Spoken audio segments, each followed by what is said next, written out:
Boa noite. É uma alegria, né, estampada no rosto da gente e um coração que pulsa e que bate bem forte. A aula inaugural do Instituto de Formação da Sociedade Brasileira de Psicanálise do Rio de Janeiro é sempre um momento muito especial por vários motivos, porque quem está aqui ama essa casa. Quem está chegando tem uma ideia do que a gente vive aqui pelas produções teóricas, científicas, pelos encontros, pelo que a gente anda fazendo. Então, eu acho que é um motivo de muita alegria, principalmente de poder fazer essa aula inaugural, enfim, presencial, que há muitos anos a gente não estava podendo fazer. Eu vou passar a palavra para a Ruth Naidin, nossa presidente. Vou falar rapidamente, vou passar a palavra para o nosso convidado, Benilton, e vou chamar todos os alunos novos para eles se levantarem e darem um oi para vocês poderem conhecê-los. E depois nós vamos descer para o nosso brinde de confraternização. Então, com a palavra, Ruth Naidin, presidente da Sociedade Brasileira de Psicanálise do Rio de Janeiro.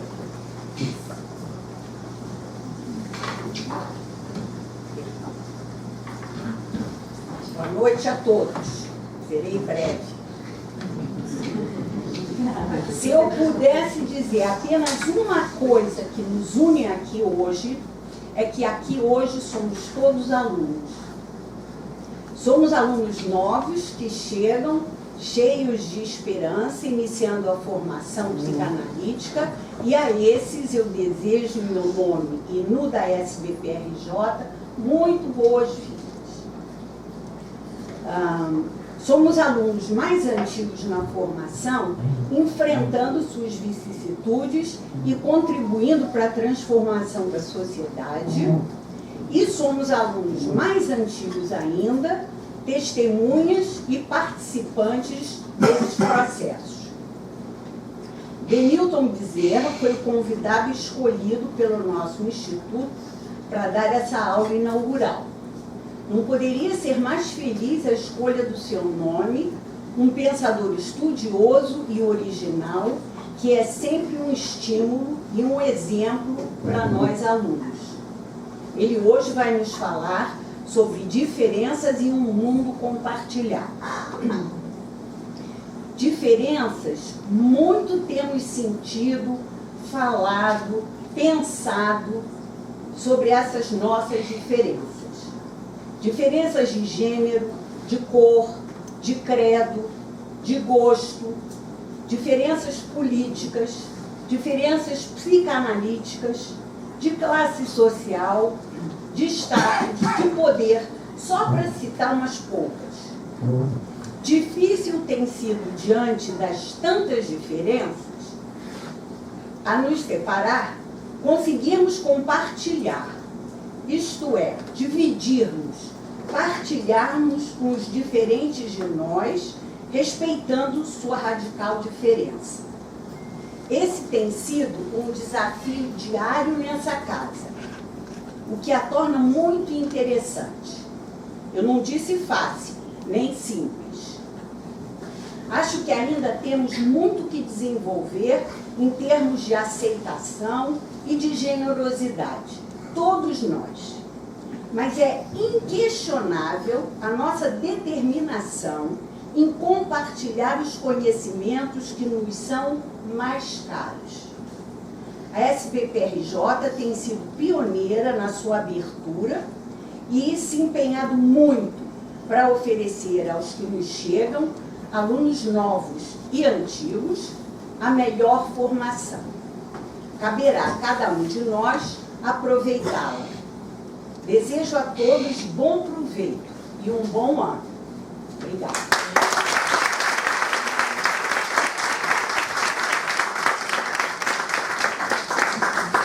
Obrigada, Ruth. É com muito prazer que recebemos nosso colega Benilton, psicanalista, psiquiatra, membro do Círculo Psicanalítico, autor de diversos livros e amigo de muitos de nós e amigo da SBPRJ, nessa noite aqui em nossa casa. Hoje estamos realizando a aula inaugural da turma 2024 do Instituto de Formação Psicanalítica, onde serão apresentados os 15 novos alunos que iniciarão sua formação nesse segundo semestre de 24, junto com mais 3 alunos vindos da APERJ, que se somam ao time. Vocês são agora 69 alunos. Esse é o 3º ano, onde temos implantado nosso projeto social-racial e também a abertura a outras áreas do saber. Queremos ouvir Benilton e apresentar os novos alunos, o que nos traz muito entusiasmo e alegria no Instituto. Então, vou ser bastante sucinta nesses boas-vindas. Não poderia deixar nesse momento de falar paralelamente à alegria dessa hora, da nossa tristeza com a perda recente de nosso querido Fernando Rocha, um professor por excelência em sua arte de transmissão e construções. Dediquemos essa aula a ele.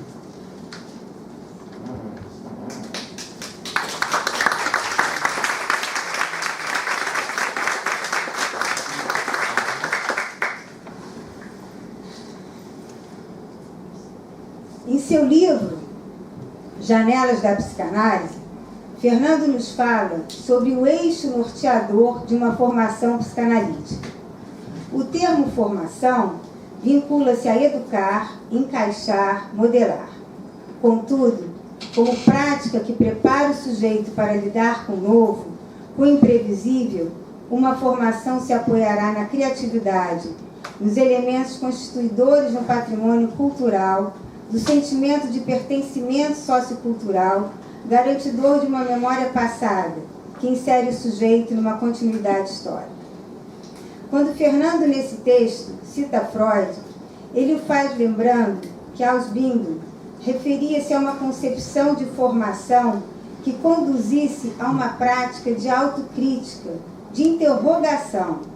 Trata-se de um voltar-se para dentro de si, não como um mergulho ao ensimesmamento, mas sim como possibilidade de interrogar-se no que se refere ao trabalho empreendido com analisando. Sendo assim, não é à toa que damos tanta importância ao papel fundamental da análise pessoal nesse eterno vir a ser nosso de psicanalista. Inseridos no mundo compartilhado, farão parte da formação psicanalítica de todos nós, de vocês aqui nesse momento, todas as práticas, articulações teórico-clínicas capazes de produzir saberes que conduzam o analista em formação a vivenciar o novo que nos surpreende. Gostaria de confirmar com vocês a nossa alegria também de que a formação integrada de adultos, crianças e adolescentes foi aprovada oficialmente pelo BOD da IPA segunda-feira. Sérgio Link acabou de nos dar essa notícia. E lembrar que na próxima quinta-feira teremos também uma aula, que será a aula de abertura dessa formação integrada, que abordará a história da psicanálise por crianças e adolescentes e será proferida por nossa colega Ana Maria Bittencourt. Cada um de nós aqui nessa sala de reunião, ao ouvir a aula inaugural, provavelmente se remeterá à sua própria turma de formação, aos sonhos, frustrações, indagações, idealizações, desidealizações. São as diferentes histórias que nos habitam e nos compõem enquanto um grupo que acredita nas transformações que a psicanálise pode provocar. Para os que acabam de chegar e para os que aqui já estão, nós do Instituto damos as boas-vindas. Aproveitem cada momento, nas diferenças e na pluralidade que nos constitui. Que o que construímos juntos aqui possa ter um alcance de alteridade na vida, na sociedade e na sociedade mais ampla, onde o outro existe em sua singularidade e a psicanálise seja sempre um instrumento de transformação. Gostaria, então, de agora pedir a atenção de vocês, que eu vou chamar os alunos que estão entrando. Obrigada.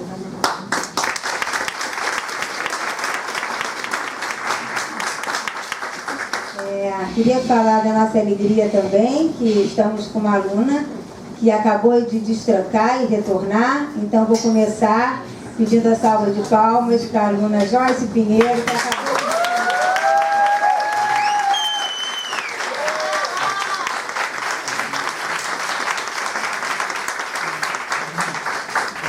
Bom, então, começando pela veterana de vocês, segue os alunos da turma 2024. Ana Carolina Dias Vieira.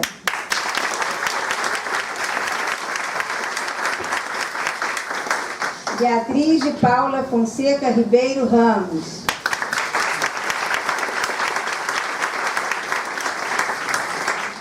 Sheila Santos Brilhante. Clara Mota Bussardi. Cláudia Lúcia Torres de Oliveira.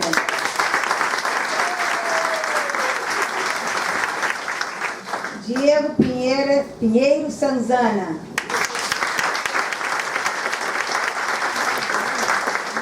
Elizabeth Menezes Leia.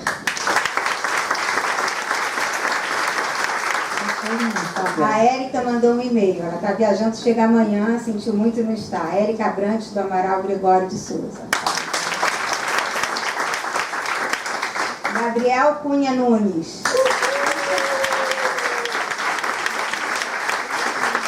Isabela Lessa de Lacerda Nick. Júlia Álvares de Aboim.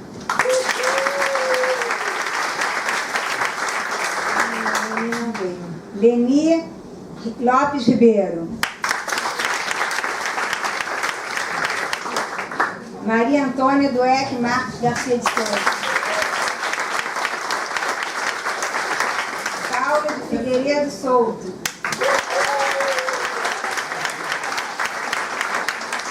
Tatiana Martins Kipper. E os nossos colegas agora, membros provisórios da SBPRJ, recém-chegados da PERJ, agora membros da SBPRJ, provisórios. Juliana Teixeira Pereira da Silva. Rafael Baleisdente. Simão Isaac Salama. Bom, e não podia também deixar de pedir uma salva de palmas. Vocês viram a emoção deles agora na formação, muitos podendo encontrar com a mestra Regina Murat.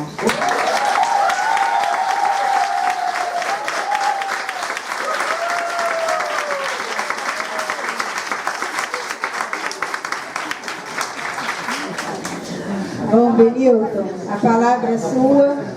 Queria agradecer muitíssimo a sua presença, falar da nossa honra de receber aqui. E quando a gente foi falando que você era nosso convidado, uma unanimidade, um desejo muito grande de te ouvir sobre esse tema que nos é tão caro.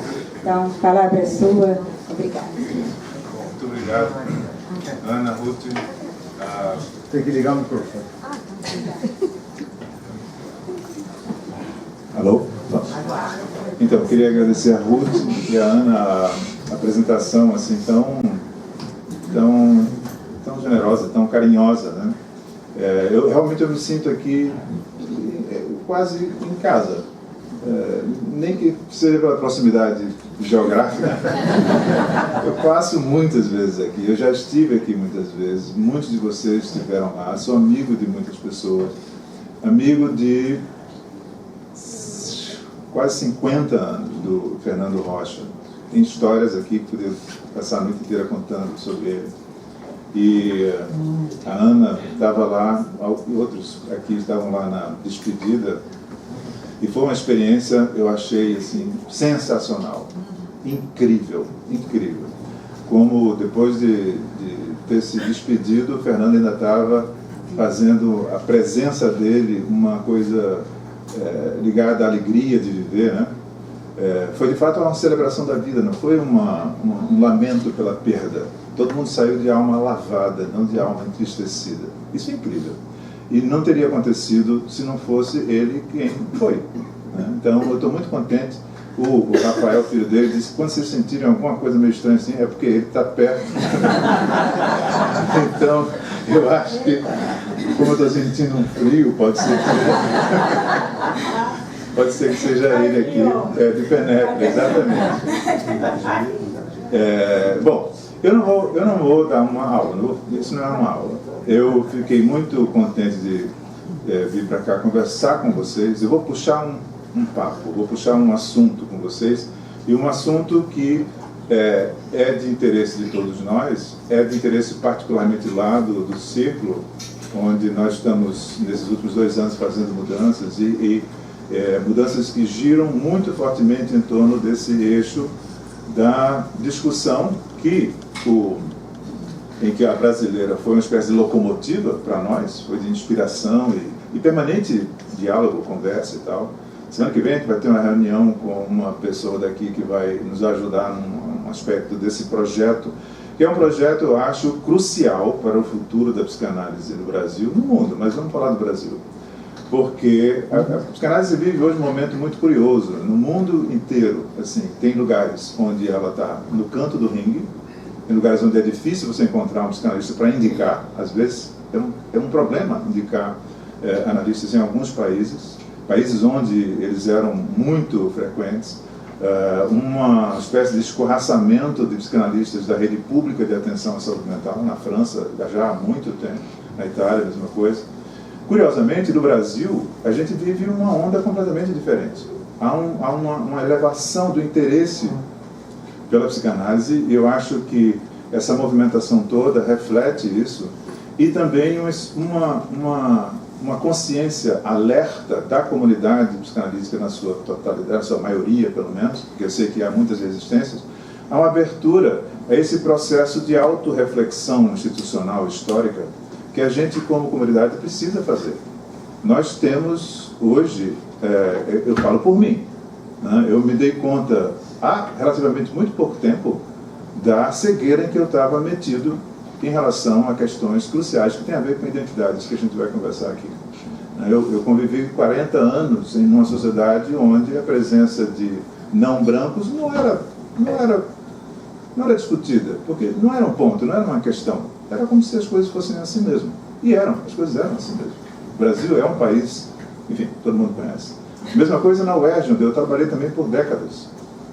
Em ambos os lugares, repletos de pessoas que tinham convicções, vamos dizer, no mínimo progressistas, que gostavam de se pensar como pessoas antirracistas, antipreconceituosas em relação a gênero, sexualidade, etc. E tal.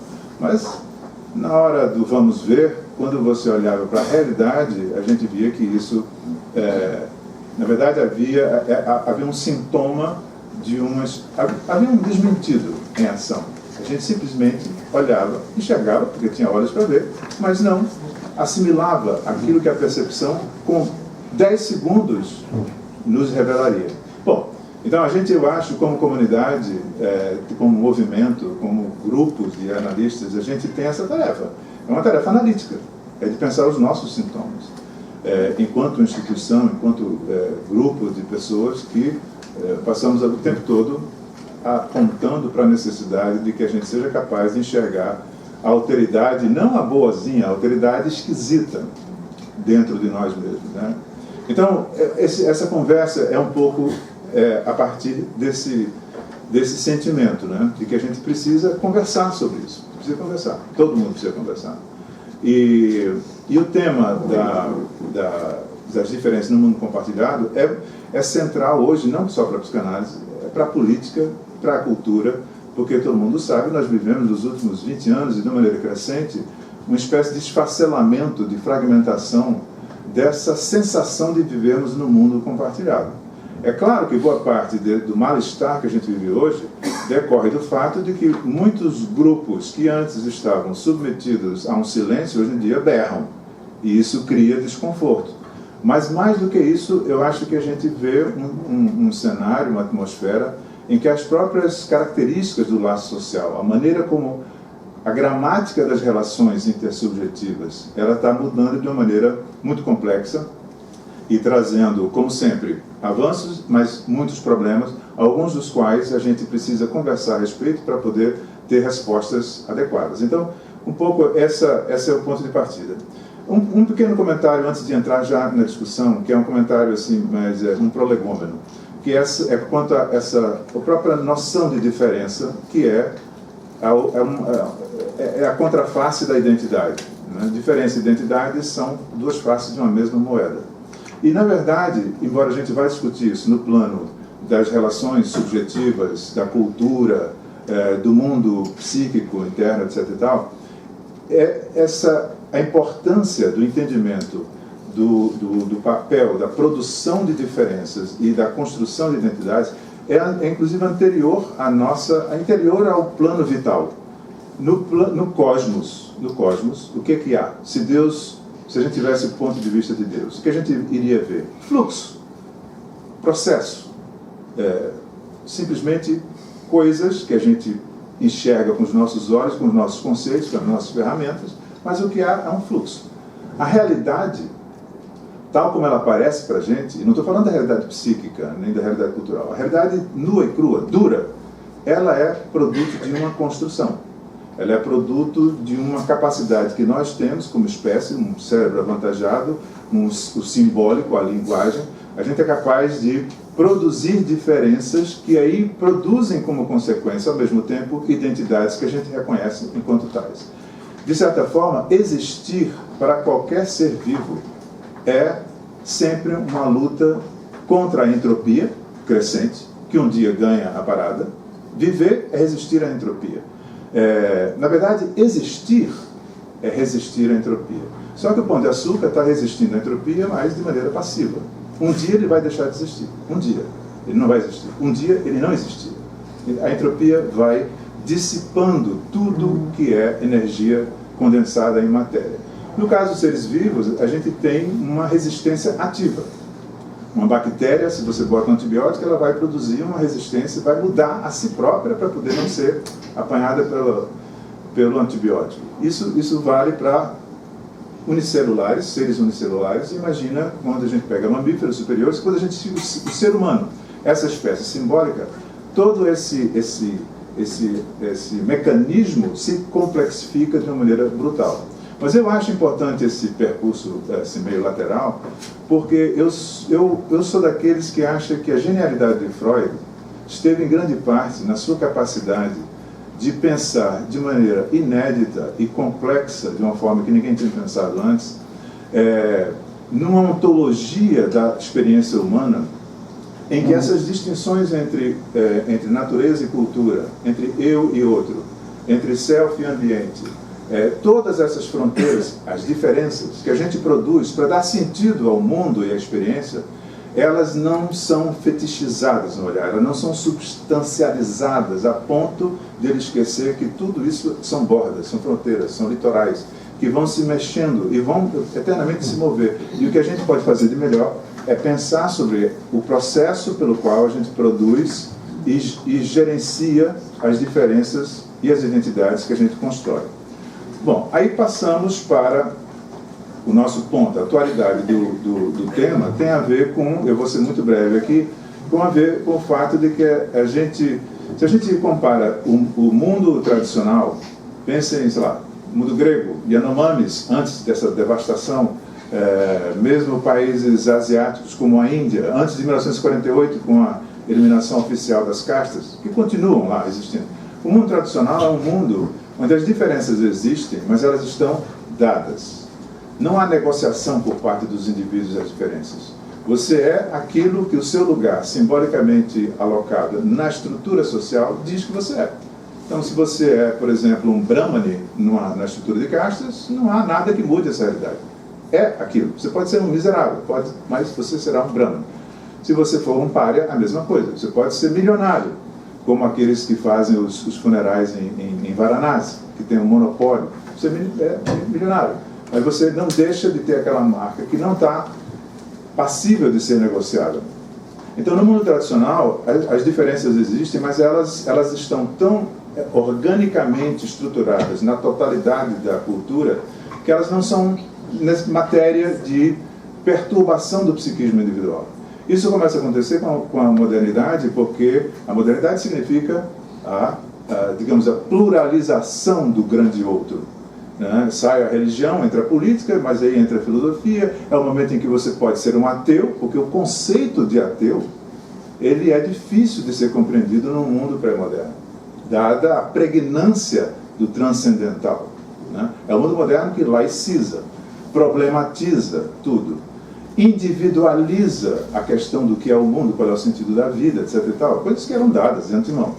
O mundo moderno cria essa possibilidade, daí a gente ter essa noção de que mudar o mundo é possível, mudar a si próprio é possível, conhecer a si mesmo sem a necessidade de recorrer ao circuito transcendental Deus é possível.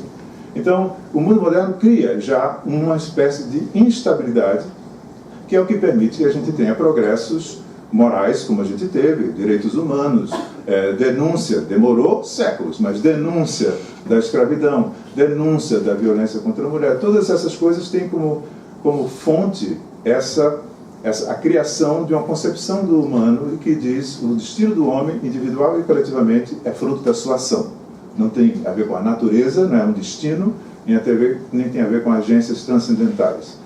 Nós hoje estamos um pouco longe desse mundo moderno. A gente pode chamar de pós-moderno, pode chamar de modernidade tardia, não importa muito isso aqui agora.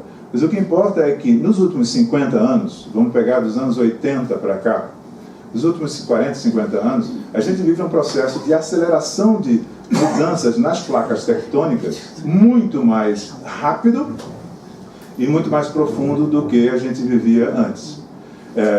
Então, com o surgimento dos movimentos, das políticas identitárias nos anos 60 e 70, a explosão de focos de discussão política que antes eram concentrados na ideia de vamos mudar a sociedade, a política de classe, etc., passou a produzir uma espécie de diversificação dos planos em que a contestação da realidade, tal como é acessível a grupos e pessoas, etc. Isso, por um lado, é muito bom. Então, a gente tem o movimento feminista se multiplicou, se dividiu. Todos os movimentos negros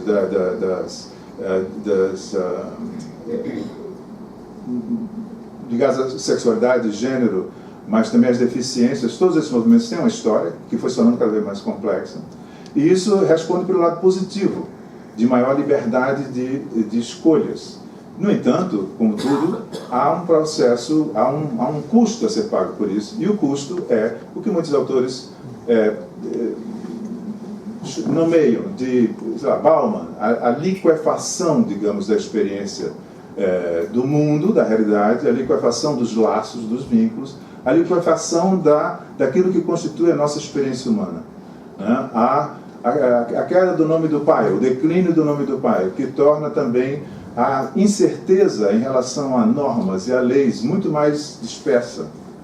As transformações tecnológicas radicais, o mundo não é mais o mesmo desde 2000 com a internet. Não é mais o mesmo. E depois do ano 2010, com a universalização dos smartphones, com tudo que vem junto com isso, mudou mais ainda. Então, todas essas mudanças, não vou me estender sobre isso, elas acentuam o caráter de discussão possível de qualquer diferença, de qualquer traço identitário.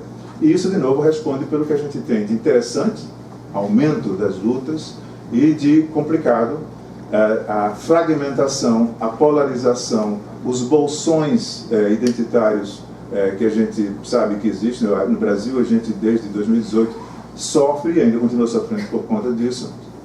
O fato é que essa liquefação, essa fragmentação, combinado com uma fantasia da autonomia generalizada, para usar a expressão do Alain Ehrenberg, né? Nós vivemos num mundo onde todo mundo, de fato, em alguma medida, se crê autônomo em relação a qualquer tipo de norma ou lei. Hoje em dia, católicos contestam o Papa, coisa que quando eu era criança era simplesmente inadmissível. Hoje em dia se contesta ciência, falando de vacinas, coisa que também há muito tempo era difícil de conceber. Essa autonomia generalizada, que é acessível na maneira como as pessoas abordam quaisquer fenômenos, né, ela expressa essa dificuldade, porque digamos, o espírito humano é mais ou menos feito o avião. Para voar precisa da resistência do ar. Quando tudo é possível, a desorientação é que é o resultado, não é a maior liberdade. É a desorientação que tem como consequência, muito rápida às vezes, a busca desesperada por alguma estabilidade, por alguma coesão, um mínimo de chão seguro. E aí eu acho que a gente encontra o apelo que muitos desses grupos de coesão maciça, grupos de identidade fechada, oferecem para muita gente, que em outras gerações talvez não fossem atraídas tão fortemente por isso, porque na ausência de insígnias simbólicas mais transcendentes à materialidade do dia a dia, o que acontece é que o narcisismo, as defesas narcísicas mais primárias, primeiro a minha integridade, primeiro meu sentimento de pertencimento a alguma coisa, prevalece sobre as questões que dizem respeito à coletividade, respeito ao sentido da vida, ao sentido da existência, do mundo, o que é ser humano, né? E também vai junto com a água do bebê as possibilidades de você pensar um mundo completamente diferente. Como é que é possível hoje alguém ser subversivo? Coisa que quando eu tinha 20, 30 anos, você escolhia que grupo de subversivo você queria pertencer. E pagava o preço por isso, pagava o preço disso. Mas hoje em dia, o que é transgredir? As pessoas fazem das tripas coração para encontrar alguma coisa que seja chocante o bastante para ser considerado como uma transgressão. Mas é difícil, porque tudo é assimilável. Se for para o TikTok, em 24 horas está normalizado. Então, essa é uma ideia que eu gostaria de ver. O que é que vocês acham, se vocês concordam com isso?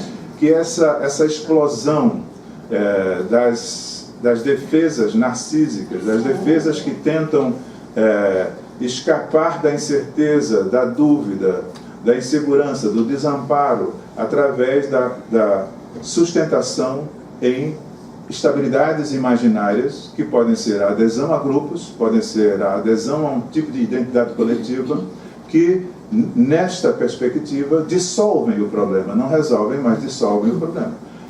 Por meio de um movimento de alienação, é verdade, mas que psicologicamente é muito eficaz.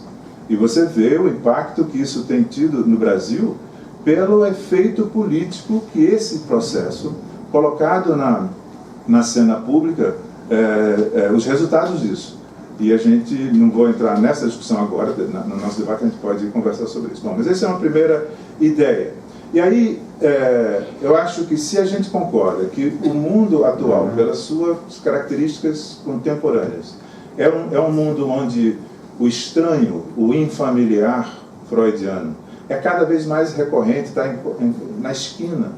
E não apenas por razões políticas ou sociais, mas também porque as transformações tecnológicas que a gente está atravessando, elas são de um poder de transformação sem paralelo até agora. O que a inteligência artificial vai fazer com a nossa existência não tem paralelo com nenhuma outra tecnologia. Na verdade, não é exatamente uma tecnologia, como alguns dizem, é um processo pelo qual nós estamos criando um novo mundo, um novo tipo de espécie. Em que vai dar isso? É uma boa discussão. Mas isso tudo faz com que nenhum pai saiba hoje qual é o tipo de habilidade que seu filho deverá ter daqui a 10 ou 15 anos para poder circular no mundo. É rigorosamente impossível. Porque a gente não sabe que profissões vão sobreviver até lá. Até 10, 15 anos, 20 anos, é impossível. A gente, então, tem uma espécie de injunção da cultura a estar numa velocidade de elaboração desse processo de delimitação de identidades e diferenças, de hierarquizar as coisas, etc. e tal, que é muito exaustivo. E isso, eu acho, faz parte desse processo que resulta na sociedade do cansaço. Resulta no fato que, eu acho que se a gente fizesse aqui uma pesquisa, 90% das pessoas aqui estão exaustas. 90% das pessoas estão exaustas. Né? A gente não tem tempo para nada. Os amigos ficam reclamando porque a gente não... E é incrível, porque eu falo por mim. Bom, isso tudo. Isso tudo, em que interpela a psicanálise? Bom, então eu vou entrar aqui numa espécie de abelheiro, mas para a gente poder conversar. Qual é o abelheiro? É que, eu estou falando muito dos debates que a gente teve lá no círculo. Quando a gente começou a promover a discussão sobre realizarmos uma política de ações afirmativas, a gente podia dizer, houve uma espécie de, eu vou caricaturar, mas para facilitar a conversa, houve, digamos, um movimento de muita gente que aderiu a isso, achou que estava na hora, já era sem tempo, já não era sem tempo, e outras pessoas que resistiram, algumas ainda resistem. Baseadas em quê? Baseadas numa desconfiança de que colocar o investimento de uma sociedade de psicanálise na abordagem, no enfrentamento de questões ligadas ao racismo e fazer todos os mecanismos institucionais que vocês estão fazendo, a gente está fazendo lá, corre o risco de desviar o nosso ofício da clínica para a militância, por exemplo. De a gente esquecer questões, conceitos axiais da psicanálise, como o de inconsciente, dinâmico, de pulsão, de sujeito, que, por definição, são avessos a qualquer contorno fechado. São avessos a qualquer apropriação totalizante. Se há alguma coisa que caracteriza a psicanálise frente a várias psicologias cognitivas, comportamentais, humanistas, positivas, etc., eu acho que é isso. É o fato de que no coração da nossa visão do humano há uma coisa que é frouxa, é mole, é furada, não é apreensível.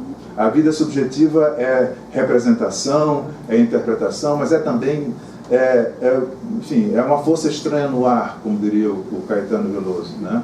Ou uma coisa, o que será, que a gente não sabe nem nomear, do Chico Buarque. Há algo na experiência humana que resiste a isso. Então, baseados nessa ideia, a gente viu lá muita gente discutindo uma posição crítica a essas posições, fundadas, por exemplo, na concepção do sujeito. O sujeito em psicanálise, o que é? Ele é uma forma vazia. E essa é uma forma genial de, ao mesmo tempo, acolher, sobretudo desenvolvida pela orientação lacaniana, de, ao mesmo tempo, acolher a centralidade da experiência subjetiva sem substancializá-la em nenhuma das suas possíveis formas. Falar do sujeito em psicanálise, então, agora já vou adiantar uma maneira de eu entender isso, que eu sei que não é universal, falar do sujeito em psicanálise é, ao mesmo tempo, aludir a algo que é presente em qualquer experiência digna de ser chamada de humana, e, portanto, a gente está falando de uma dimensão universal da experiência humana.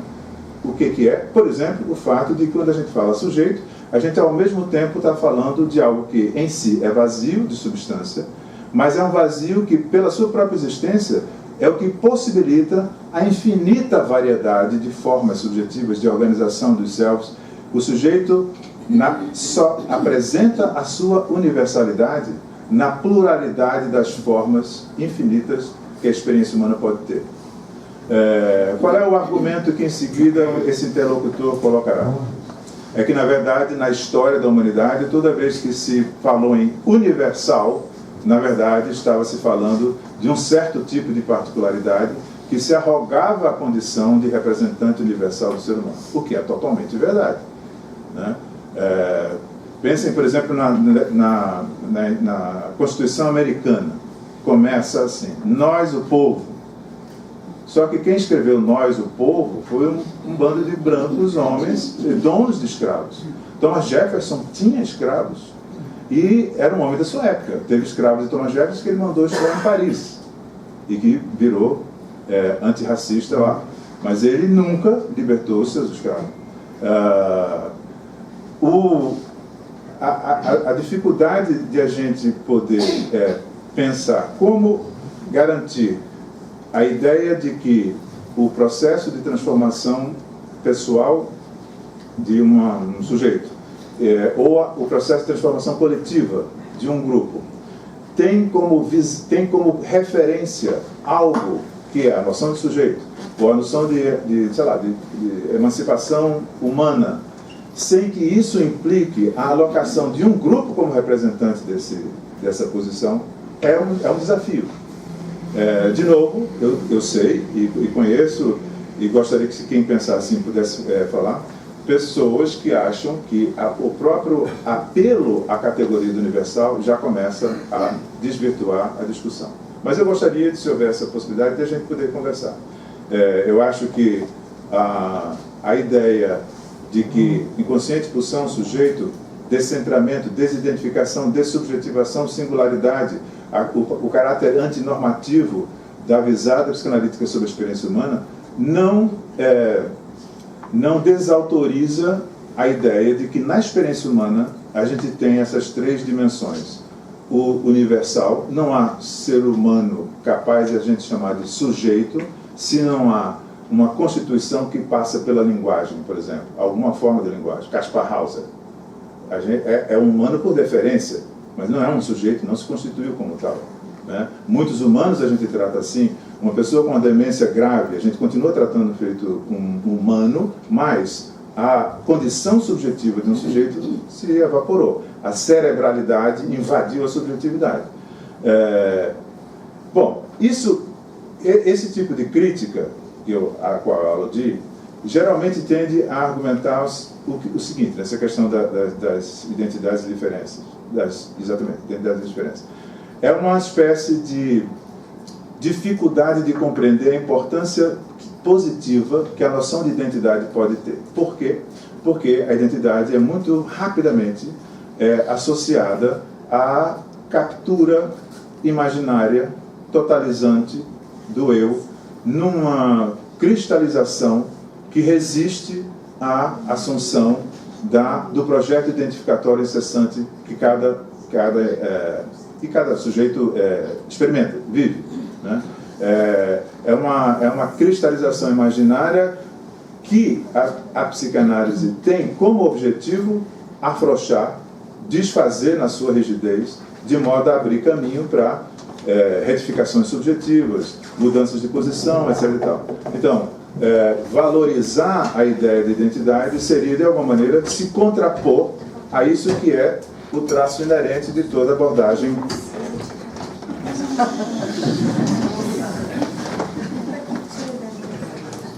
Não, tranquilo, imagina. Desculpa.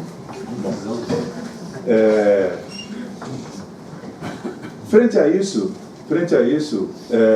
uma maneira de se colocar, com a qual eu estou de acordo, contrária, é a de dizer, é verdade que às vezes a identidade serve a esse propósito, ao de fixar, congelar, ou de impedir o sujeito e a coletividade de perceberem o fluxo identificatório, de perceberem a deriva do desejo, perceberem as contradições, os paradoxos que estão presentes em qualquer tipo de experiência humana. Mas, e essa é a posição pela qual eu tenho mais simpatia, é possível também ver a identidade como uma ilusão, sim, mas uma ilusão necessária, sem a qual é impossível imaginar um sujeito. Não há, porque seria necessário imaginar um sujeito que ao mesmo tempo é vazio e dispõe de algum tipo de substância que não é contextual. É impossível. O sujeito só se materializa nas narrativas que ele é capaz de construir sobre si. É um processo, é um projeto identificatório, como dizia Pierre Olagnier, mas absolutamente necessário para que a própria vida subjetiva se dê. A produção constante de identidades e diferenças, que, volto a dizer, não é nem uma característica apenas de um sujeito linguisticamente ordenado, é uma característica da própria vida. Viver é o tempo todo, como dizia Canguilhem, a vida é normatividade vital. É a capacidade de frente às situações do ambiente, dar conta das diferenças que podem ser injunções difíceis, modificando a si mesmo, modificando o outro. Então, se isso é verdade, no fenômeno vital, na vida psíquica, muito mais ainda. Então, nessa perspectiva, a identidade ela começa a ganhar um valor positivo. O valor de uma ficção que o sujeito cria a partir do que ele pensa de si, do que ele é capaz de dizer sobre si, a partir do que os outros dizem sobre o que ele é. E é nesse jogo, nessa digamos, negociação permanente que é possível pensar um horizonte de construção de si, se a gente tiver um pouco mais de ambição, de adesão a um processo emancipatório. Não é de um jeito que eu vou dizer no final, daqui a pouquinho. Se a gente pensa por esse outro caminho, então a gente não vai facilmente identificar agora, a gente não vai superpor identidade à crítica que normalmente se faz ao seu uso, que é a do identitarismo. Então, mesmo que a gente possa conceder a ideia de que há grupos identitários, pensem, sei lá, no ISIS, muçulmanos radicais que são capazes de tudo aquilo que a gente sabe que isso vai fazer. Apesar de, e é claro, uma identidade religiosa que tem como consequência tudo aquilo que a gente conhece. São muitas as possibilidades de a gente pensar identidades que cumprem exatamente esse papel, de bloquear a interrogação sobre si, sobre o mundo, sobre o outro, sobre o que é certo, sobre o que é errado, porque está tudo dado, e a adesão àquilo ilumina o sujeito. Já que Deus existe daquele jeito, então tudo se torna possível, né? Então, vamos chamar a isso identitarismo, para não chegar nas coisas mais complexas do nosso cotidiano. Mas a ideia de que a identidade possa servir à obstrução e não à expansão das possibilidades subjetivas é real. Mas essa superposição entre a identidade e o identitarismo, ela parte um pouco dessa premissa de que toda identidade ela contém uma espécie de predisposição narcísica, uma espécie de movimento de valorização excessiva do eu, o eu soberano, como disse a Elisabeth Roudinesco, que, como ela e outros argumentos, é fruto nada mais nada menos da cultura do narcisismo desde os anos 70, 80.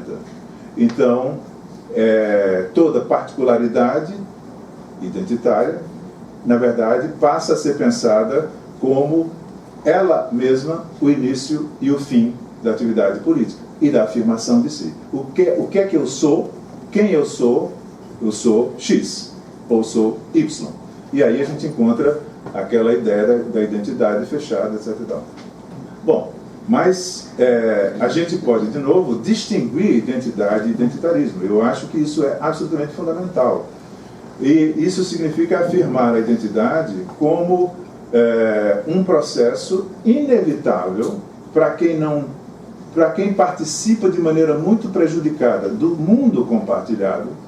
Para quem participa de maneira muito prejudicada do mundo compartilhado, a afirmação de uma identidade que é menosprezada, excluída, silenciada, maltratada, é absolutamente condição para que esse traço excluído tenha reconhecimento simbólico suficiente para que a sua voz passe a ser ouvida, para que o mundo, de fato, possa ser compartilhado de uma maneira mais equânime, mais justa, por esses que estão, por vários motivos, sendo colocados à margem. Nesse sentido, então, a identidade deixa de ser uma forma de escapar de conflito, escapar de incerteza, escapar do movimento, e, ao contrário, passa a ser insígnia da busca permanente, sobretudo se essa reivindicação da identidade ela não repousa na convicção muito, digamos, satisfatória para quem a aceita, na convicção de que a identidade é o princípio e o fim da política, e, ao contrário, faz da identidade uma espécie de lança, uma espécie de lupa que torna visíveis coisas que estão na nossa cara e que a gente não vê pelas razões da ideologia dominante.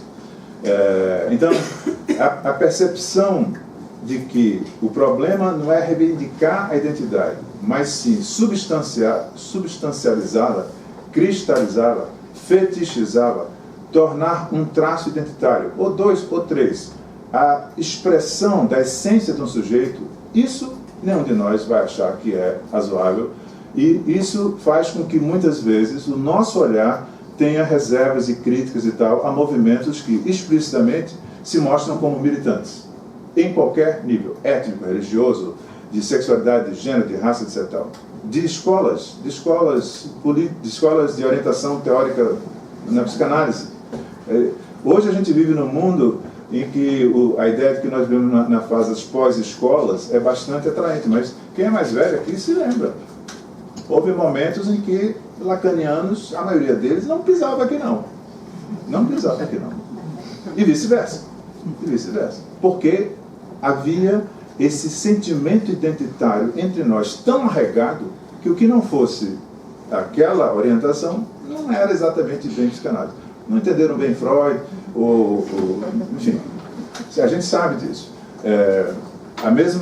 O mesmo problema, eu vou começando a terminar aqui, o mesmo problema aconteceu, esses são os nossos sintomas, na maneira como a gente foi capaz de, por exemplo, durante tanto tempo, considerar a homossexualidade como um problema, se não patológico, a psiquiatria, francamente patológico, mas entre nós, um sinal de um desenvolvimento mal acabado da vida psicossexual do sujeito, que fazia com que analistas que existiam, que eram homossexuais, simplesmente não pudessem se revelar assim.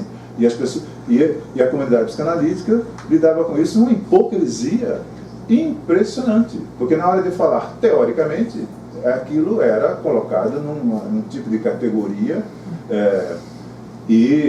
assim, se a gente pudesse visitar as nossas sessões de discussão de décadas atrás, a gente teria muito motivo para ficar acanhado, para ficar encabulado, como a gente diria no Recife. A mesma coisa, mais recentemente, nos anos 70, 80, com a reação de boa parte da comunidade de psicanalistas às lutas, por exemplo, em favor da homoparentalidade. Psicanalistas eminentes foram para os jornais, foram para a televisão para denunciar o absurdo que estava acontecendo. As crianças iam ficar psicóticas, etc. E tal. Como é possível isso? Eu acho que, porque são todos argumentos conceituais, teóricos, etc. Tal. Mas eu acho que a gente só consegue entender isso quando a gente passa para esse outro plano, em que, de fato, o que acontece é que as pessoas são tão convencidas da justeza de traços, que no fundo são traços identitários, adesão a certos tipos de conceitos e teorias, lidos e interpretados daquele certo modo, que faz com que as pessoas simplesmente não enxerguem, não reconheçam que aquilo é um modo de traçar diferenças de identidades próprio daquele grupo, próprio daquela pessoa, etc. Um outro ponto, eu vou terminar já, que eu acho que é muito interessante de discutir, aliás, já abordei, né? Essa ideia do universal do humano. Já falei aqui, não vou repetir. Para mim, a psicanálise é um modo de pensar humano em que a dimensão universal aparece, nós somos todos seres de linguagem, nós somos todos dependentes da alteridade que nos constitui, não há ser humano que já nasça pronto, nem vai haver. A gente tem, ao lado disso, o fato de que as pessoas não nascem no vácuo, nascem no tempo e no espaço, em culturas diferentes, em classes diferentes, em etnias diferentes. Elas são marcadas pela particularidade do momento histórico e isso molda o tipo de emoção que você tem. Comparem, hoje em dia a gente tem uma literatura fantástica dos indígenas brasileiros falando sobre emoções. Tem um livro que eu comprei, ainda não comecei a ler, que é sobre decolonizando as emoções, escrito por uma indígena, não sei se é Guarani, mas é impressionante, porque o que ela faz é uma análise que mostra como toda a parafernália conceitual que a gente tem sobre emoções, ela é pobre por quê? Ela é pobre porque ela não é que ela esteja equivocada, mas ela é referida a um modo de existência humana, a um tipo de sensibilidade, a uma forma subjetiva prevalente nesses 150 anos de psicanálise quase, que são as classes médias, urbanas, metropolitanas, da Europa, do Norte, etc. Não tem como ser diferente, não podia ser diferente. Isso não é demérito, isso é apenas o reconhecimento de que as coisas são sempre historicamente situadas, inclusive as nossas melhores ideias. O que implica que a gente, como disse a Ana, e a Ruth, a gente tem que estar o tempo todo em formação, porque tem que estar o tempo todo, digamos assim, aparando, limando melhor as nossas caixas de ferramentas para poder dar conta dos problemas que vão mudando ao nosso redor. Então, se a gente concordar com isso, então eu acho que a gente tem, vou concluir agora, a psicanálise, alguns desafios a enfrentar. Um é esse, eu já falei, a gente precisa contar essa história de como é que nós fomos capazes de agir como nós agimos com homossexuais, com mães de autistas, com a população negra, com gays, com trans, a questão da homoparentalidade, e, enfim, a lista segue, né? Segundo, a gente tem esse desafio que é de pensar no contexto atual essa questão do sujeito como a questão do ser humano nas suas inumeráveis singularidades, nas suas inumeráveis particularidades histórico-coletivas e nas suas singularidades individuais. Pensar que cada vez que você escuta um indivíduo ou um grupo de indivíduos, mas vamos pensar um indivíduo, cada vez que você encontra um indivíduo, você está escutando muito mais do que um indivíduo. A gente esquece do que Freud disse, a psicologia individual é uma psicologia social. Mas isso não é só uma coisa junta com a outra. Não. Eu é o outro, disse Rimbaud. O inconsciente é a política, disse Lacan. A gente é atravessado. O mais íntimo, na verdade, vem de fora, não vem de dentro. O que vem de dentro são hormônios, são impulsos, são coisas da natureza, mas que muito rapidamente são uma segunda natureza, porque tudo isso é envolto por uma escuta da mãe, por um reconhecimento que existe ou não existe, pela maneira de responder aquilo, pela maneira de organizar aquele do bebê em choro, fome, a gente é o tempo todo atravessado por essa dimensão da alteridade que está fora e que está dentro. Então, a gente, hoje em dia, eu acho que precisa encontrar uma maneira de atualizar essa discussão, o que permitiria, eu acho, uma maior capacidade de a gente interagir com coisas que estão na fronteira do conhecimento sobre a experiência humana, que são fora do nosso departamento. Por exemplo, neurociências. A neurociência mais atual e contemporânea é uma conversa muito interessante. Não sei quem de vocês se interessa por isso, mas a concepção de como é que funciona o cérebro humano hoje, ela agora está cada vez mais à altura do que a teoria psicanalítica sobre a experiência humana exige de uma biologia. Não é o contrário. Não é que a psicanálise agora está sendo capaz de se adequar às exigências da ciência biológica. Não. É que a biologia da mente hoje é tão complexa e tão atravessada por inovações que ela está mais capaz de compreender, e muitos dos autores sabem disso. Vou dar só um exemplo. O maior neurocientista vivo, o cientista que tem mais referências feitas a ele, chama-se Carl Friston. Ele tem uma leitura de Freud muito interessante. E olha que ele é um matemático, ele é um psiquiatra matemático, ele é um psiquiatra computacional. Ele está por trás das descobertas das neuroimagens funcionais, está por trás da discussão sobre o princípio da energia livre, que revolucionou, de alguma maneira, as neurociências. Boa parte da maneira como ele descreve o cérebro foi apropriada pela comunidade da inteligência artificial, de modo que a inteligência artificial hoje ela é governada pela aspiração biomimética. É a ideia de produzir máquinas capazes de serem parecidas com o cérebro, e um cérebro descrito de uma maneira tal que Freud, eu acho, assinaria embaixo. Com, claro, as devidas limitações metodológicas, por meio das quais a gente pode interagir de maneira frutífera, tanto para eles quanto para nós. Com esse negócio da inteligência artificial, acho que a gente vai ter que se haver daqui a 10 anos, a gente vai estar discutindo aqui, mas isso aqui tem consciência, isso aqui tem emoção, o que é emoção? E por aí vai. Bom, então, eu acho que era um pouco isso, e, bom, só para finalizar com um toque, é o seguinte, eu acho a psicanálise é um dispositivo de escuta do sofrimento, é uma teoria sobre a constituição da vida psíquica, eu ia dizer do psiquismo, mas o psiquismo já é uma palavra que tem uma inclinação à individualidade. E a vida psíquica, ela atravessa, nós somos antenas num campo subjetivo, né? Eu acho que a psicanálise ajuda a compreender como é que isso é possível. E, então, pensar no sofrimento é pensar nas condições de produção do sofrimento e nas condições de emancipação possível do aprisionamento pelo sofrimento, o que é diferente de imaginar que a gente pode acabar com ele, né? Mas a gente pode pensar, e por isso eu acho que a psicanálise ela tem uma importância política também, porque a gente pode, eu acho, não abrir mão da ideia de emancipação, desde que a gente pense a emancipação como a busca do máximo de liberdade possível. Canguilhem diria isso, a busca da normatividade vital, psíquica e social, a mais ampla possível.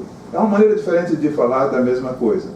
Porque a gente verá a emancipação como não pensada como uma realização social de uma autonomia da consciência, mas como exercício permanente de imaginação, de criatividade.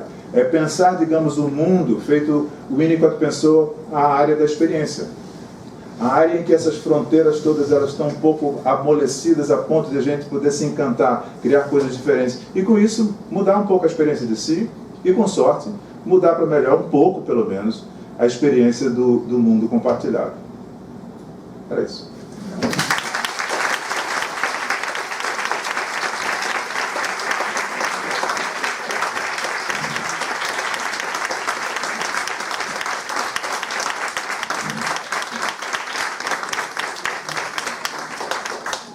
Beleza, vamos lá. Bom, muitíssimo obrigada, Benilton. Acho que vai nos fazer pensar muito. E a gente tem aí um tempinho, acho que a gente pode ter 20 minutos até 10 horas para a gente descer para o nosso coquetel. E então a palavra está aberta. Quem sabe os alunos, essa aula é de quem está entrando, de quem já está aí. Quem sabe vocês se animam para fazer alguma pergunta, para fazer uma interlocução. Os alunos velhos ou os novos, né, como a Ruth disse, somos todos. Comentários, críticas. Então, o Benilton pediu isso. Nós vamos descer direto, vamos conversar um pouquinho, né? Ele falou comigo ao telefone. Então, está aberta a palavra. Eu só queria, antes de passar a palavra para vocês, pedir que Leni Lopes Ribeiro, que chegou atrasada, se levante para ganhar as palmas que ela não ganhou porque chegou atrasada.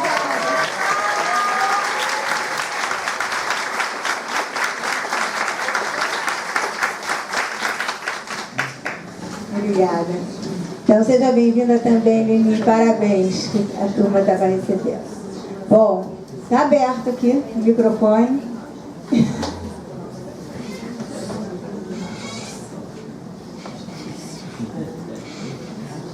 Quem gostaria de conversar um pouquinho?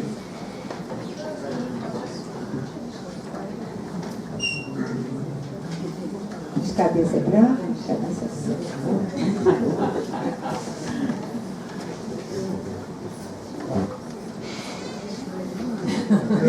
Bom, só para... Esse é o Microfone, Miguel. Para esquentar, vamos lá. É verdade, eu vou tentar abrir aqui os comentários. Bom, é sempre um prazer te ouvir.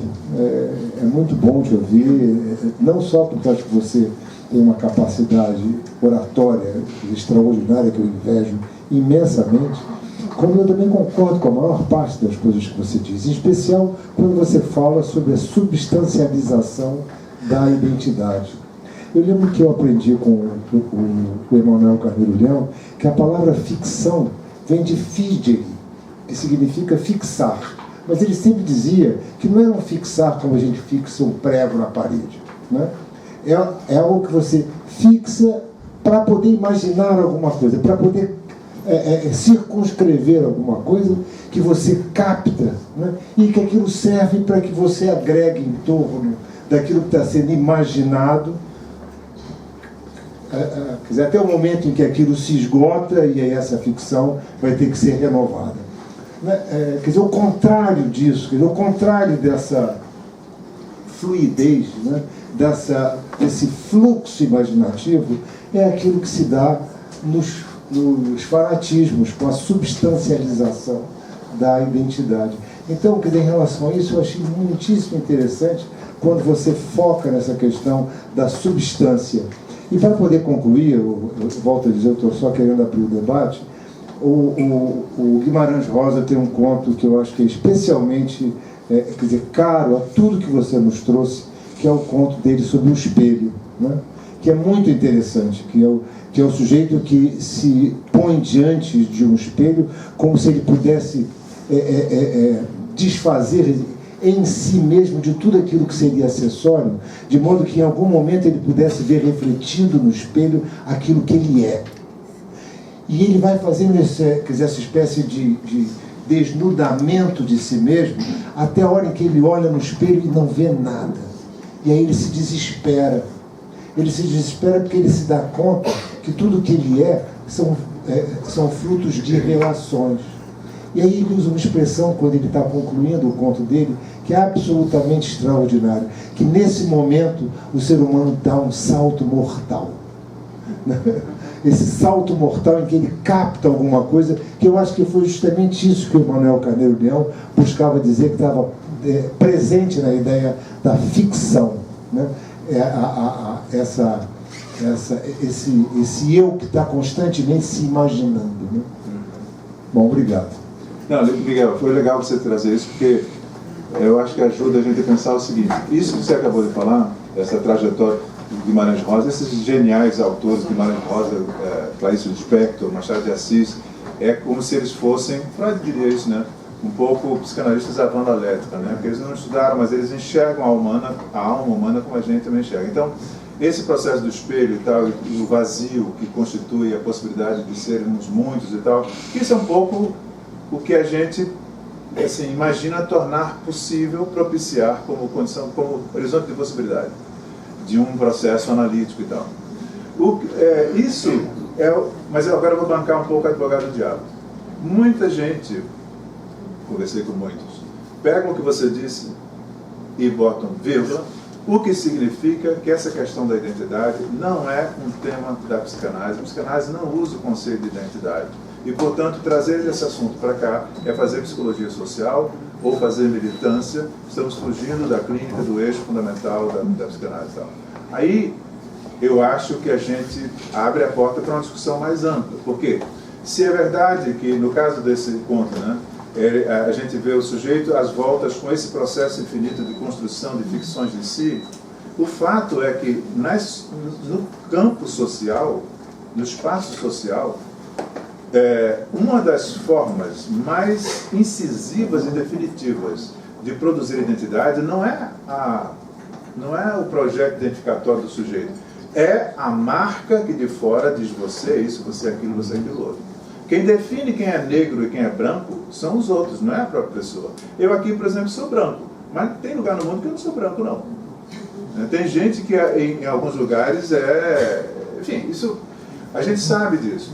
E o que acontece hoje é que a gente se dá conta de que o peso excessivamente dado a essa dimensão, digamos, intrapsíquica, estou exagerando, mas vocês entendem, mas intrapsíquica, a dinâmica interna pela qual meus processos identificatórios, as figuras parentais e tal, os objetos perdidos, isso muito facilmente deixa de acender a luz nessa outra dimensão que é, como diria o Lacan, êxtima, né? É exterior e interior ao mesmo tempo. Porque a identidade, a gente não pode esquecer, é ao mesmo tempo a expressão e a ocultação do determinismo cultural, social, sobre a idiosincrasia do indivíduo. A gente se sente, o que é sentimento mais íntimo, é moldado pela experiência com a alteridade da cultura, dos outros, os semelhantes, etc. Então, eu acho que, só para lembrar que o tema da identidade, ele se apresenta como crucial, eu acho, não como um adendo digamos, ao projeto clínico de uma análise com letras maiúsculas, mas como uma espécie de contribuição para ocupar um espaço que durante muito tempo ficou vazio, ficou ausente das nossas reflexões, né? Eu me lembro, eu discutia muito com a Neuza Santos Souza, quando ela estava fazendo a dissertação que deu origem ao livro dela, né? Hoje muito conhecido e tal. E foi quando eu fui me dando conta, eu simplesmente não me dava conta. Ela trabalhava num hospital lá no CPP2, hoje Nise da Silveira, e eu em outro. E quando ela me contava o que é que ela vivia sendo psiquiatra negra num asilo, num hospital psiquiátrico daqueles, que todo mundo sabe como é que era, nos anos 70, 80, foi só aí que eu fui me dando conta desse tipo de mecanismo, de intrusão da identidade, de impingimento de uma identidade pelo olhar, não é de canalhas, não é de bandidos, é das pessoas que simplesmente não enxergam, né? É o que É o que a gente hoje entende. Eu não me lembro mais quando foi a primeira vez que eu ouvi a palavra branquitude. Mas eu tenho certeza de que a primeira vez que eu ouvi a palavra branquitude, eu devo ter feito assim, hã? Oi? Branquitude? Whiteness? O que é isso? Imagina.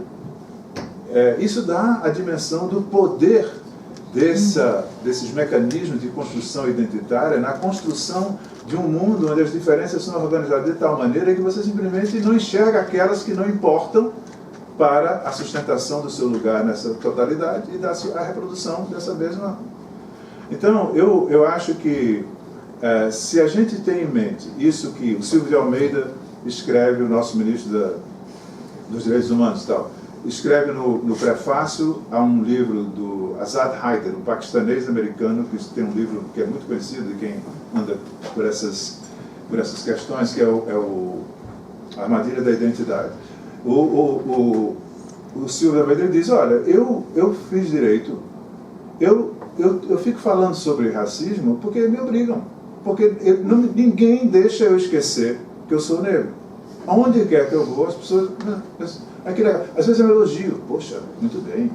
Mas é um elogio que talvez não fizessem a mim. Por quê? Porque Savá Sandir, muita coisa que eu faço, Savá Sandir. Se é um negro, legal, muito bom. Tá? E ele vai mostrando como ele foi instado a fazer da identidade uma questão, mas, de novo, como ele diz, o problema da identidade é tomá-la como o início e o fim da atuação política.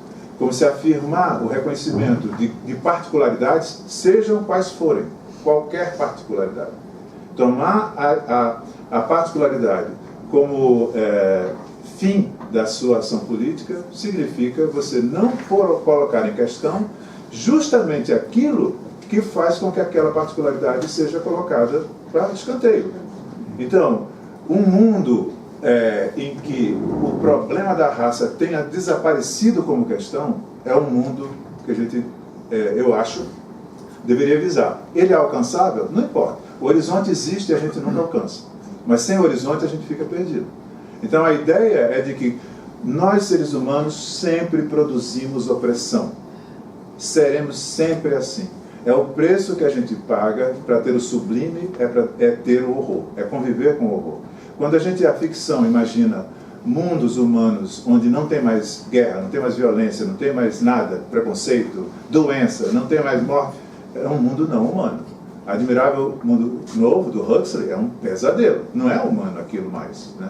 Então, a gente vai produzir opressões, a gente vai produzir preconceito, a gente vai humilhar, não tem jeito, Freud dizer isso, é uma coisa irresistível. A gente é levado a fazer do outro um objeto, às vezes de colega, às vezes de ajuda, mas às vezes de você querer gozar com o sofrimento físico e moral daquele outro.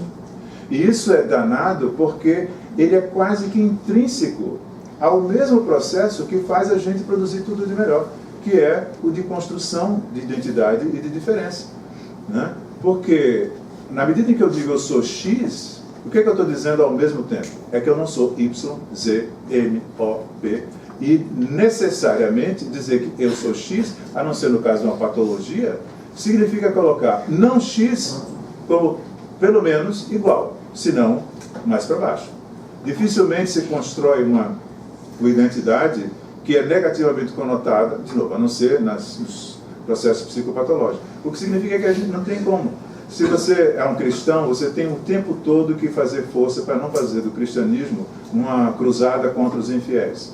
Se você é um budista, o budismo é a religião mais pacífica, a filosofia de vida mais pacífica, foi instrumentalizada pelos mercenários, os samurais. Adoro filme samurai, mas mercenários, tudo fazendo meditação, que não era ele que matava o sujeito, era a espada, tudo é aparência, então é uma ilusão, o mundo é uma ilusão, de modo que eu fiz a espada aqui, não foi eu, é o fluxo dos acontecimentos, etc. Tal. A gente não está muito longe disso não, porque teve uma época que a gente dizia, não, foi meu inconsciente, tal. Como se isso não se tornasse menos responsável, né? Acho que a gente tem mais um comentário, alguma coisa aqui. Eduardo. Bom, primeiro, funcionando? agradecer. Não está funcionando, tá?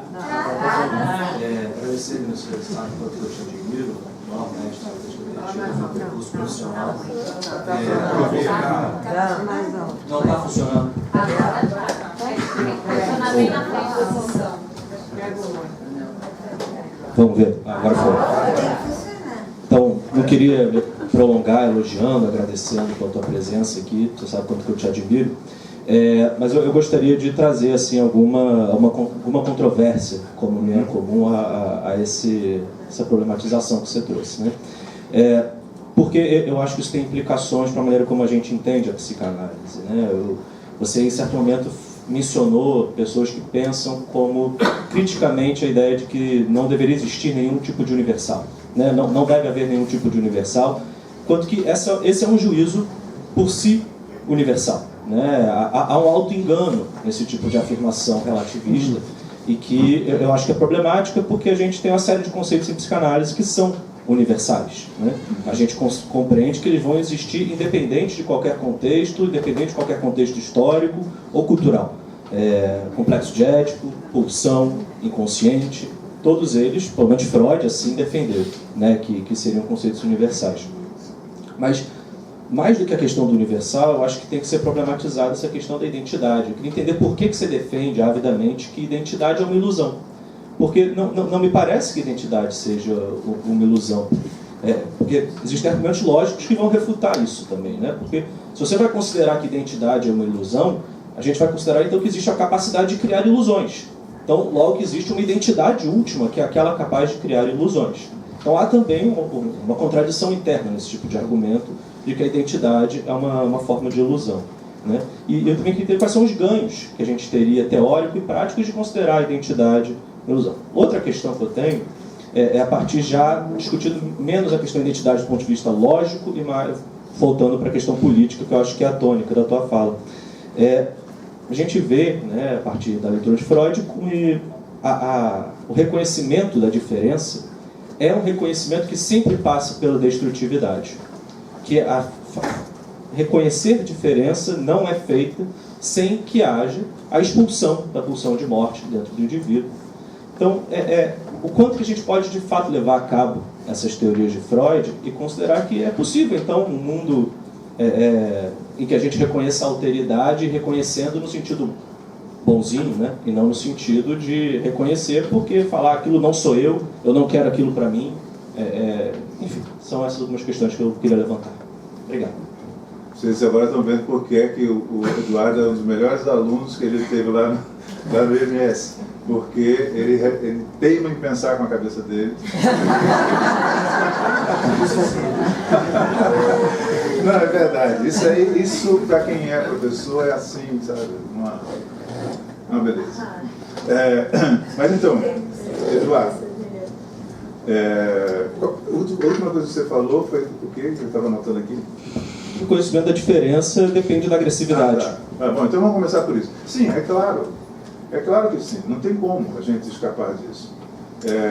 O problema não é o que seria uma espécie de polianismo, imaginar que o ser humano pode bastante iluminado pelo conhecimento das suas motivações inconscientes, pelos determinismos de toda hora, se colocar acima desses determinismos e, portanto, eliminar a agressividade, sermos mais angelicais. Isso não existe. Era isso que eu estava me referindo quando lembrei do Aldous Huxley. E eu acho que, de novo, isso também é um traço do olhar freudiano que o distingue de muitos outros autores no mundo psíquico e a prática psicanalítica de outras práticas psíquicas que não são necessariamente ruins, mas são diferentes. Né? Eu não sou desses que demonizam psicologia cognitiva, ao contrário, de jeito nenhum. Mas o fato é que há diferenças entre você considerar que os seres humanos são atravessados por conflitos inexoráveis e que esse conflito tem a ver com eros e thanatos, tem a ver com criação e destruição. E eu acho que isso, inclusive, não é só a psicanálise que diz. Pensa, por exemplo, na ideia de pecado original cristão. Eu acho que é uma tentativa de dar conta de uma coisa que não... Porque eu sabe que o pecado original não tem salvação. Você não adianta fazer 400 ave-marias, né? Pecado... Não, isso constitui a queda a história do Jardim do Éden, se você olha como uma metáfora, é muito interessante, porque foi escrita há milhares de anos para dar conta do que é ser humano. O que é ser um humano? É um sujeito que não conseguiu ser igual a Deus. É um sujeito que foi lá, comeu a coisa da árvore do conhecimento, e a partir daí ele ficou dividido. Conhecimento do bem e do mal. Do bem e do mal, exatamente. E aí ficou dividido, porque tem o bem e o mal.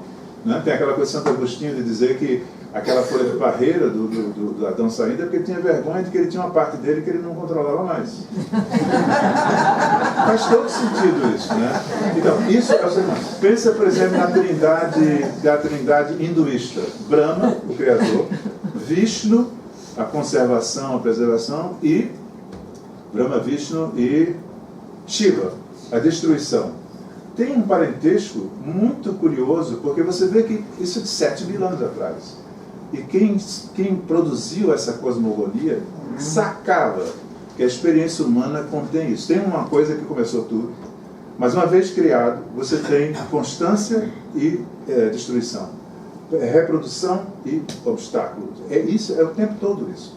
Então, é claro que isso é da própria vida. Como é que seria diferente no psiquismo? Não tem solução. Então, nesse sentido, eu acho que pensar a identidade pensar a identidade como, digamos, deixa eu passar para outra coisa, como ilusão, não significa... Porque o que seria a alternativa a pensar a identidade como ilusão? Pensá-la como uma substância.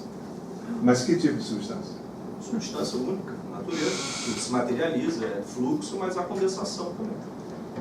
Aí a conversa vai começar a ficar complexa, porque a gente vai começar a discutir o conceito de natureza e em que medida identidade é um conceito que, digamos, ilumina mais do que complica a discussão sobre a natureza sendo entendida como tudo o que existe, o cosmos.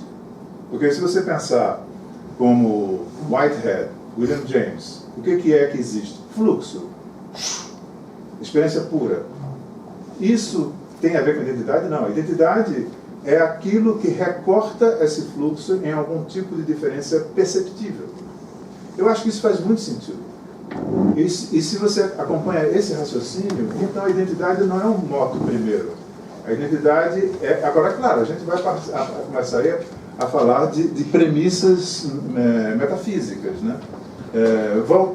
Chegando um pouco mais para perto do nosso cotidiano, a ideia de que a identidade é uma ilusão no sentido mais winnicottiano do termo, no sentido de que, e se a gente quisesse, até do ponto de vista mais radical, de que a realidade, tal como a gente vê, é uma ilusão, no sentido de que há uma criação. Lembra do filme Matrix? No filme Matrix, você tem uma metáfora, uma história que conta um pouco essa ideia. Porque o mundo, o que é que existe no cosmos? Só Deus sabe dizer. A gente não fala com a gente. Pelo menos para a maioria de nós não fala. Mas, tirando Deus, que é o absoluto, qualquer tipo de ente no cosmos que olhe para o cosmos vai olhar de um ponto de vista. No nosso caso, na nossa corporeidade, no nosso cérebro, nossos sentidos aguçados pelas tecnologias, na nossa capacidade cognitiva, que aumenta muito e tal, mas é um ponto de vista. Tem gente, por exemplo, físicos qualificados, que dizem que o espaço-tempo são uma parte do que existe. A realidade última é por fora do espaço-tempo. O espaço-tempo, que para nós é o ponto de partida, para esse tipo de concepção, é já uma maneira de criar uma identidade do que existe. Espaço e tempo. Não é primário, é secundário. Enfim, essa discussão é enorme. É a mesma coisa em relação à consciência. Você sabe disso. A consciência a gente tende a pensar como sendo uma propriedade emergente de cérebros complexos como o nosso, né? Sei lá, medusas não têm consciência porque não tem sistema nervoso central.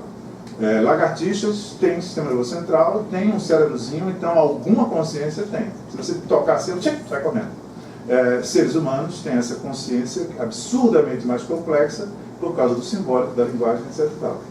Mas para muita gente, e a gente até hoje não conseguiu resolver o problema que o David Chalmers colocou nos anos 80, o hard problem. Por que raios existe a consciência?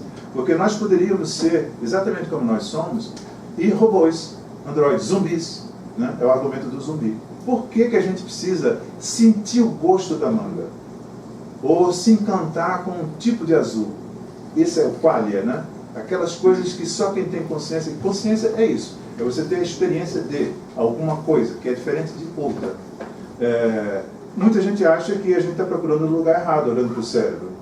Que a consciência é um elemento fundacional do cosmos, feito gravidade. Você não concebe, a gente não consegue ainda, pelo menos, conceber um universo sem gravidade, sem eletromagnetismo. Tem gente que diz que a gente deveria pensar a consciência como sendo algo dessa ordem. Né? Então, é muito complicado.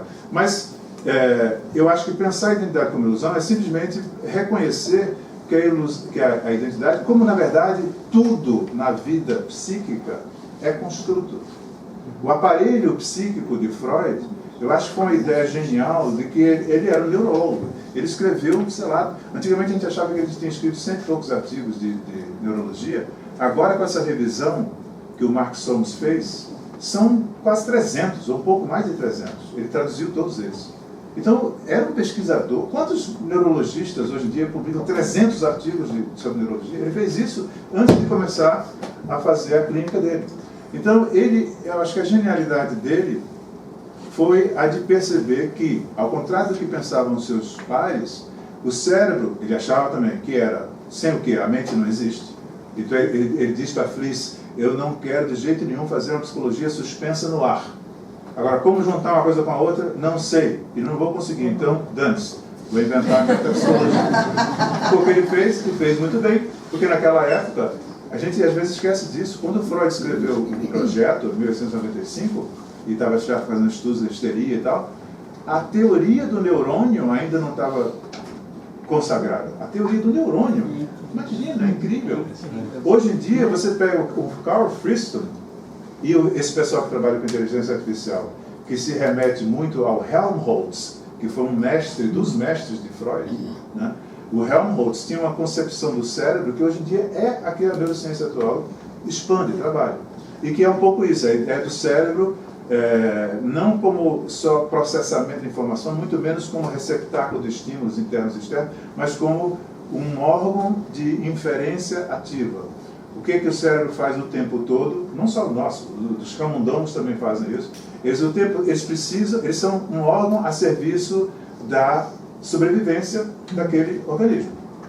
Então eles precisam equilibrar as exigências internas, os impulsos internos e as coisas que existem ao redor, as injunções do ambiente. Precisa equilibrar esse negócio. Precisa ter homeostase interna, precisa ter alostase, que é a ligação com o ambiente e tal. E isso quem é que faz? É o cérebro. Tira o cérebro e acabou-se. E como é que ele faz isso? Ele está lá dentro e tal. Ele não tem... Ele recebe... O cérebro não escuta sons. O que o cérebro recebe? Ondas. E aí, como o cérebro está ligado a órgãos de sentido, ouvido, ele transforma, ele joga aquilo nos órgãos da audição que fazem com que a experiência do som apareça. Né? Uma árvore que cai num lugar onde não tem nenhum ouvido, produz som? Não. Produz ondas. Som é uma experiência. A experiência precisa de um agente que experiencie. E isso significa que você tem um cérebro que traduz aquele negócio, joga lá para o ouvido, se for bom, vai escutar aquele negócio. Se prejudicar, vai escutar menos e tal. Então, isso tudo para mostrar como o cérebro está o tempo todo moldando, criando um modelo. Isso aqui que eu estou sentindo é o quê? Falta de ar. Opa, então o próprio pulmão já começa a respirar mais rápido. Né? E meio ambiente. Vai, pô! O que é isso? É tiro? Se for no Rio de Janeiro, a chance de ser tiro é alta. Então você tem que saber se você corre, se você fica abaixado ou se você larga para lá. Se você é um norueguês, você não vai nem dar bola. Se for um carioca, isso, o cérebro tentando encontrar um modelo do mundo para poder continuar vivo e continuar se expandindo e tal, com base em tudo que já viveu anteriormente. Bom, tudo isso para dizer o quê? Que essa ideia da identidade como ilusão não é demeritória, não é que ela seja falsa, né? É a ideia de que tudo que nós vivemos é, na verdade, construção, é constituído por esse processo complicadíssimo de fazer a realidade emergir. Tanto a realidade psíquica, o que eu estou sentindo? tédio ninguém sente mais, é só depressão. Mas tédio, tristeza, eu estou macambuzo, sorumbático, etc. Tudo isso é um exercício de produção de diferenças, de criação de... A identidade do que eu estou sentindo agora é tédio. Ninguém mais diz isso. Nem eu mesmo digo isso. Só quando dou esse exemplo. Mas, finalmente, para terminar, a primeira coisa que você perguntou, que é sobre o que você falou, que eu estou de acordo com você, que é o exercício que a gente tem que fazer de continuar, digamos, examinando, fazer o que Freud fez, examinar os conceitos, ver se dá conta, e se não dá conta, muda. Né? A primeira teoria da sedução, ele acreditou até um ponto, depois ele disse, não, peraí, isso não é possível. Ele tem fantasia nessa história. Pronto, mudou. E ele fez isso o resto da vida. As teorias funcionais, ele foi mudando. E de uma maneira geral, a gente, seres normais, tendemos a não fazer isso. Tendemos a pegar e pensar by the book. Por isso que eu acho legal gente feito o Christopher Bollas, por exemplo, que o tempo todo insiste que cada um tem que produzir o seu jeito de teorizar, o seu jeito de estar presente ali na transferência e pensar sobre aquilo, etc., que não tem poder para falar. Dito isto, eu concordo com você que tem alguns conceitos que são universais e assim, difícil de você imaginar eles serem revisados. Um exemplo, pulsão. Agora, complexo de Édipo é da mesma universalidade e transponibilidade? Eu já não tenho tanta convicção. Entendeu? Por isso a primeira que eu mencionei, que é mais polêmico. Exatamente, é mais polêmico. É polêmico, quer dizer, não tem a resposta certa, mas eu acho que, como o Édipo tem a ver com a ternalidade da família burguesa, moderna, etc. e tal, você pode adaptar quando você vai para os Yanomamis, ou fazer feito o Malinowski, você vai adaptando e tal. Né? Mas você pode imaginar um mundo de humanos onde a estrutura das relações primárias é tão diferente que aí você tem que esticar tanto o conceito de função de complexo de Édipo que é melhor arrumar uma outra maneira de descrever. Isso eu não vejo problema nenhum nisso. Tá? Inveja dos bens. Não sei se alguém aqui gostaria de defender a...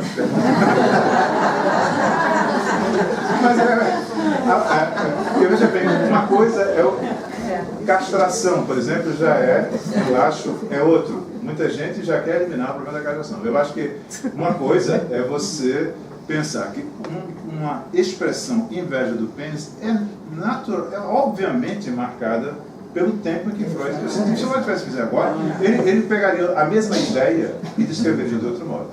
Já pulsão, eu acho que não, porque pulsão tem a ver com essa sacação do Freud de tentar inventar um vocabulário que desse conta da não, digamos assim, separação ontológica radical entre o psiquismo e o corpo, entre a mente e o cérebro, entre a cultura e a natureza. Não é que sejam coisas iguais, não, você sabe disso, melhor do que eu. Não é que sejam coisas iguais, mas há, digamos, uma interpenetração, há uma borda, uma fronteira, um litoral que vai e vem, e mais do que isso, que o litoral, a água e a praia, você entende o litoral que vai para lá, vai para cá, mas a água é água e a areia é areia. No caso do psiquismo, no caso dos humanos, não é assim. Porque você sabe que a biologia humana é alterada pelo simbólico. Né? Você pode alterar. Basta eu dizer aqui, eu posso, agora estou pensando, mas não vou falar, algumas palavras e eu vou mexer com as glândulas suprarrenais de boa parte das pessoas aqui. Todo mundo sabe fazer isso. Às vezes você faz isso com um olhar, você mexe no cérebro e mexe nas glândulas suprarrenais que vão jogar adrenalina ou vão produzir dopamina e tal, dependendo do que você diz. Então, essa distinção entre uma coisa e outra, eu acho que é para dar conta disso que Freud teve essa sacação da pulsão. Só que no que ele descreve é um conceito fronteiriço, aí você já pensa numa ponte, já pensa numa cancela, e não é isso. É mais complicado do que isso, é mais denso do que isso. Mas esse é o trabalho que a gente tem que fazer, né? Voltar essas coisas e tal, e ver. Eu acho que, assim, o que, se eu fosse escolher um conceito freudiano que poderia iluminar a totalidade, eu acho que é pulsão. Mais até do que inconsciente, porque a gente sabe que o inconsciente era tematizado antes, e o inconsciente psicanalítico, ele só é o que é por causa da pulsão. Né? Então, é o que diferencia do inconsciente do cognitivo, por exemplo. Então, eu acho que pulsão realmente pelo menos até onde a vista alcança, porque aí também eu acho que é isso, Wittgenstein tem razão, todos os vocabulários são mortais, a gente não sabe. Pode ser que algum dia tenha uma outra maneira de formular isso que suplante a força heurística desse conceito de pulsão.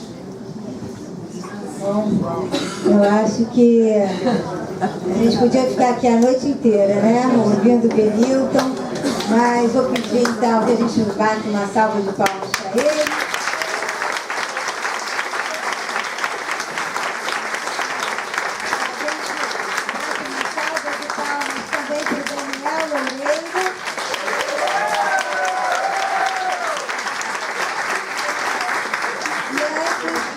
Antes da gente descer para o brinde, então, convido todos os novos alunos. Simão foi embora? Desceu, mas está ainda aí, será? Então, vê se consegue chamá-lo. Vamos fazer uma foto de todos que estão entrando agora em agosto de 2024, que venham aqui à mesa. Vamos fazer uma foto com vocês e vamos descer para o brinde. Então, obrigada, Benilton.